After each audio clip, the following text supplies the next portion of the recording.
Harshad education YouTube ચેનલમાં આપ સૌનું હાર્દિક સ્વાગત છે। દરેક મિત્રોને ગુડ મોર્નિંગ। Good morning. બધા મજામાં હશો? આજે આપણે ફરી એકવાર પાઠ 10 ધોરણ 10 અને પાઠ 10 ધોરણ 10 પાઠ 10 સામાજિક વિજ્ઞાન વિષયની અંદર આપણે ફરી એકવાર મળ્યા છીએ એક નવા પ્રશ્ન સાથે। ટેકનિકલ સુધારા કયો પ્રશ્ન છે? ટેકનિકલ સુધારા, જે સેક્શન 3 બોર્ડની પરીક્ષામાં ખૂબ મહત્વનો સવાલ છે। સેક્શન 3 માં બોર્ડની પરીક્ષાની અંદર આ સવાલ 100% પૂછાય। ટેકનિકલ સુધારા દરેક વિદ્યાર્થીએ બરાબર તૈયાર કરી નાખવાનો। બોર્ડની પરીક્ષામાં આવે તેની પરીક્ષામાં તો આવવાનો જ છે। પ્રથમ પરીક્ષા જે 3 દિવસે સમજાય છે એમાં તો આવવાનો જ છે, પણ બોર્ડની પરીક્ષા માટે પણ મોસ્ટ આઈએમપી સવાલ છે। તો સવાલની આપણે શરૂઆત કરીએ। ટેકનિકલ સુધારા, તો ટેકનિકલ સુધારાની અંદર પહેલો સુધારો તમારે શોર્ટકટમાં યાદ રાખવા માટે પહેલો યાદ રાખવાનું સિંચાઈ। શું યાદ રાખવાનું? સિંચાઈ। પ્રાચીન સમયની અંદર રહેણ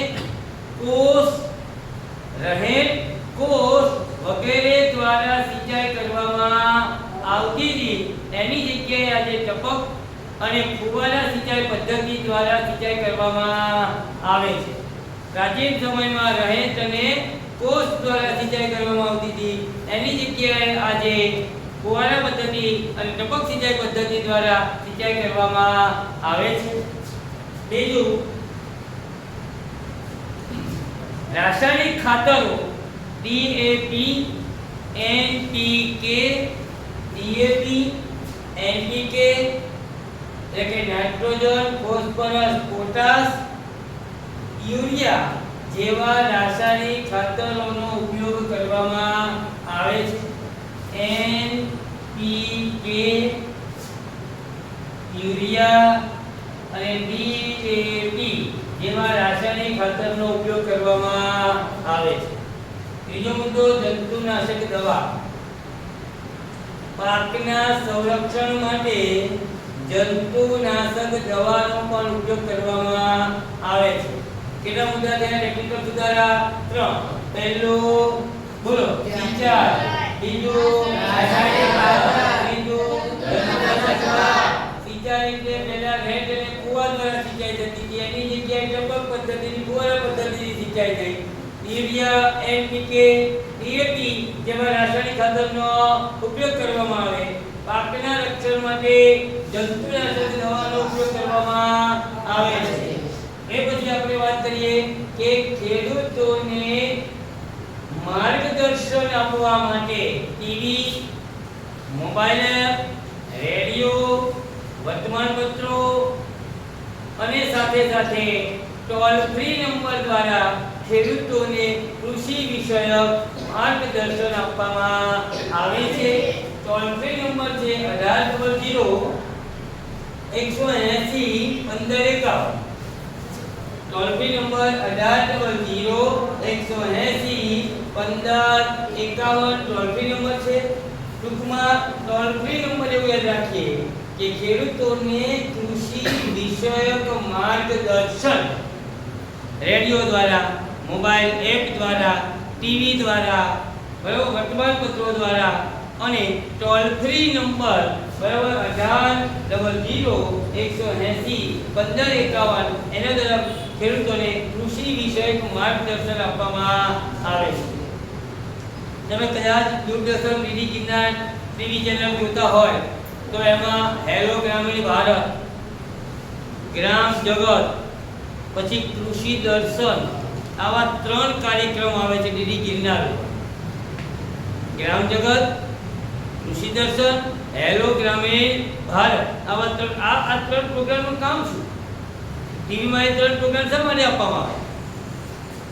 તો ખેડૂતોને એ 3 દ્વારા કૃષિ વિષયક માર્ગદર્શન આપવા માટે। શું કરવા માટે? કૃષિ વિષયક માર્ગદર્શન, બરાબર। સાથે સાથે ટોલ ફ્રી નંબર ઘણી વખત ટીવીમાં એડ આવે છે। ખેડૂત ખેતરમાં બેઠો હોય, ટીવીમાં એડ આવી એડ કદાચ તમે જોઈ હોય તો ખેડૂત ખેતરમાં બેઠો હોય અને એનો ફોન ચાલુ હોય, એની પત્ની એને ભાત આપવા માટે ટિફિન આપવા માટે ગઈ હોય અને ફોન ચાલુ હોય અને પત્ની પહોંચે છે, ફોન જુએ, પછી ફોન મૂક્યો, પછી કે કોનો ફોન ચાલુ હતો?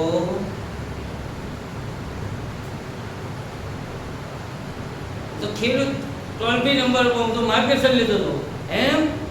પત્ની એવું કીધું રવિવારે પણ તો કે હા 24 કલાક 24x7 ટોલ ફ્રી નંબર ચાલુ હોય, ગમે ત્યારે ખેડૂત વિશે માર્ગદર્શન લેવું હોય તો આપણે મેળવી શકીએ.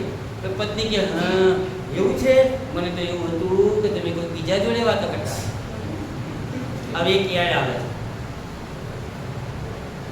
તો એ ટોલ ફ્રી નંબર ફરી એકવાર ટેકનિકલ સુધારા. પહેલો સુધારો બોલો બધા, સિંચાઈ. પહેલો બોલો સિંચાઈ. બીજો બોલો સિંચાઈ. પહેલો સિંચાઈ. બીજો રાસાયણિક ખાતર. બીજો જંતુનાશક.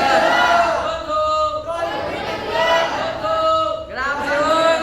ચોથો ટોલ ફ્રી નંબર. કે પહેલો થયો સિંચાઈ, બીજો થયો રાસાયણિક ખાતર, બીજો જંતુનાશક દવા અને ચોથો થયો ટોલ ફ્રી નંબર.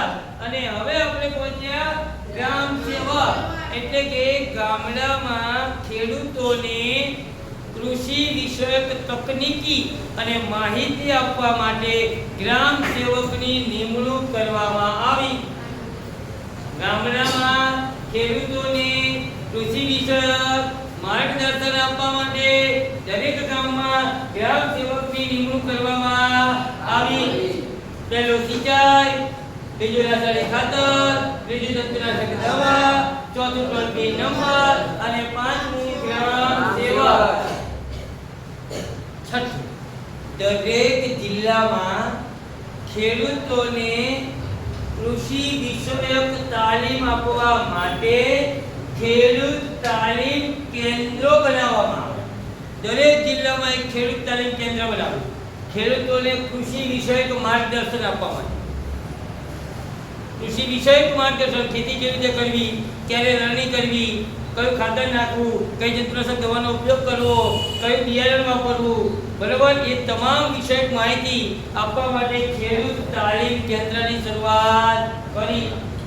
પછી ખેડૂતોને કૃષિ વિષયક માર્ગદર્શન આપવા માટે કૃષિ મેળાનું આયોજન કરવામાં આવ્યું. ગુજરાત સરકાર આપણી કૃષિ મેળાનું આયોજન કરે છે અને કૃષિ મેળાની અંદર ખેડૂતોને કૃષિ વિષયક માર્ગદર્શન પૂરું પાડવામાં આવે છે. કેટલા મુદ્દા થઈ ગયા? કેટલા ટેકનિકલ સુધારા થયા? 7. કેટલા ટેકનિકલ સુધારા થયા? 7 થયા. પહેલું સિંચાઈ, બોલો પહેલું સિંચાઈ, બીજું રાસાયણિક ખાતર, બીજું જંતુનાશક દવા, ચોથું ગ્રામ સેવક,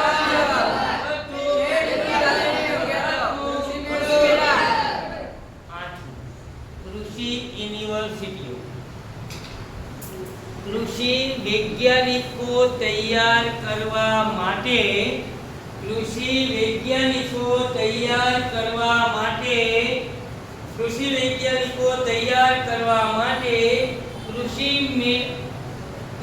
યુનિવર્સિટીઓ ગુજરાતમાં શરૂ કરવામાં આવી. કૃષિ વૈજ્ઞાનિકો તૈયાર કરવા માટે કૃષિ યુનિવર્સિટીઓ ગુજરાતમાં. તો ગુજરાતમાં ક્યાં? તો ગુજરાતની અંદર કૃષિ યુનિવર્સિટીઓ દાંતીવાડા, ક્યાં શરૂ કરી? એક દાંતીવાડા, પછી આણંદ, બીજા નંબરે આણંદ, ત્રીજા નંબરે નવસારી અને ચોથા નંબરે જુનાગઢ. તો 4 જગ્યાએ કૃષિ યુનિવર્સિટીઓની સ્થાપના કરવામાં આવી. તો કૃષિ યુનિવર્સિટીની સ્થાપના ક્યાં કરી? દાંતીવાડા, આણંદ, નવસારી, જુનાગઢ. દાંતીવાડા, આણંદ, નવસારી, જુનાગઢ. કૃષિ યુનિવર્સિટીઓની સ્થાપના કરવામાં આવી. શા માટે કરી? તો કૃષિ વૈજ્ઞાનિકો તૈયાર કરવા માટે. શા માટે? કૃષિ વૈજ્ઞાનિકો તૈયાર કરવા માટે. હવે વાત કરીએ કે કૃષિમાં અવનવા સંશોધન કરવા માટે સંસ્થાઓ બનાવી. શું બનાવી? સંસ્થાઓ. તો છેલ્લો મુદ્દો આપણે એવો યાદ રાખીએ કે સંસ્થા. છેલ્લો મુદ્દો આપણે એવો યાદ રાખીએ કે સંસ્થા. હવે છેલ્લો મુદ્દો સંસ્થાનો યાદ રાખીએ કે કૃષિ માં નવા સંશોધન કરવા માટે બે સંસ્થાઓ બનાવવામાં આવી. એક સંસ્થા ICAR અને બીજી TARE. યાની ICAR Indian council of agriculture research. બીજી સંસ્થા TARE department of agriculture research education. અહીંયા આપણો ટેકનિકલ સુધારાનો પ્રશ્ન અહીંયા પૂરો થાય. ફરી એકવાર પહેલું એટલે સિંચાઈ, રાસાયણિક ખાતર, ચોથું ટોલ-ફ્રી નંબર, પાંચમું ગ્રામ સેવક, છઠ્ઠું ખેડૂત આધારિત, આઠમું કૃષિ મેળો, આઠમું યુનિવર્સિટી, નવમું સંસ્થા. સંસ્થા. સંસ્થા એટલે બે. એક ICAR,